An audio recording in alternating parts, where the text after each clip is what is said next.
Okay, let's start the video. I already filmed the second part probably, but I realized that I left some stuff out, which I'll probably still leave some stuff out again. But anyways, it's another 240 update. In the second part, I'll talk more about what's going on here, but what I'm going to talk about is what I didn't talk about in the second part of the video, which is the things that I actually have completed. This is now what the trunk looks like. This is my water box. Probably going to add a temperature gauge in here too. I haven't finished the AC system. I got it in there, and I forgot my compressor as I was mounting it, and it rolled around on my condenser. So I got to go back and put another condenser in there. This is my fuel pump, computer and cooler, fuses, relays, boost controller, water pump, water box, and then of course the AC stuff and my main battery. I did swap out my R888s for the ET Street Rs. I still have them over there on the rim, but it definitely grabs a whole lot better with this. Let's see, what have we not talked about? I think I've already shown that. My alternator controller. Put this in there. Someone can please tell me how in the heck do I make those two connect?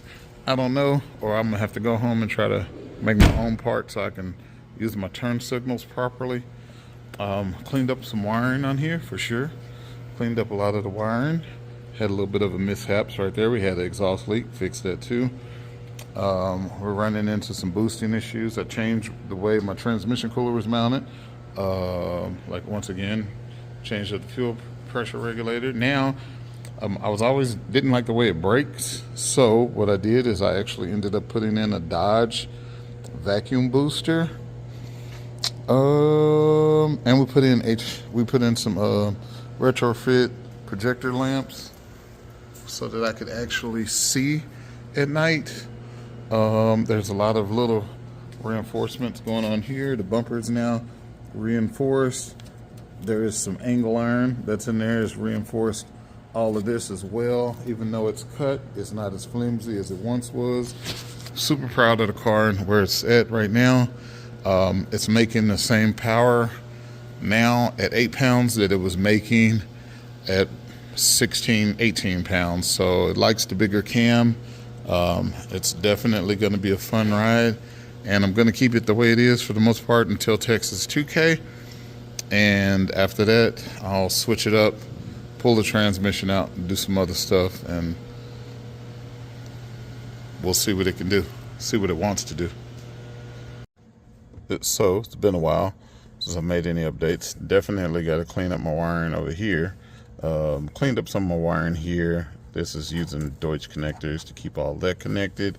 I got my alternator, multi-map switch, just regular cigarette lighter, two-step, and of course, even though this one is a Dominator, I'm using one of my old sniper screens.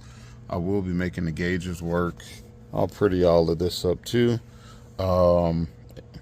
even though I haven't quite gotten everything dialed in. Decided that I'm going to go ahead and take the jump, and I think it's time to go ahead and upgrade the 4L80 to the 8 HP. Let's see what that's about.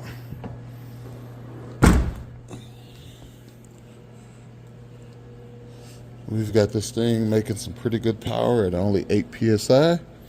It's pretty fun, pretty rowdy. We're going to turn it up. The weight balance is a bit off, so I'm going to work on that. Didn't really consider it much whenever I was using the iron block, but now it's kind of biting me in the ass. So if anything does happen to this motor, I will be going back with an aluminum, seeing as though I got 3 of them. So if anyone is paying attention, hopefully I'll see you at Texas 2K. Feel free to ask me any questions.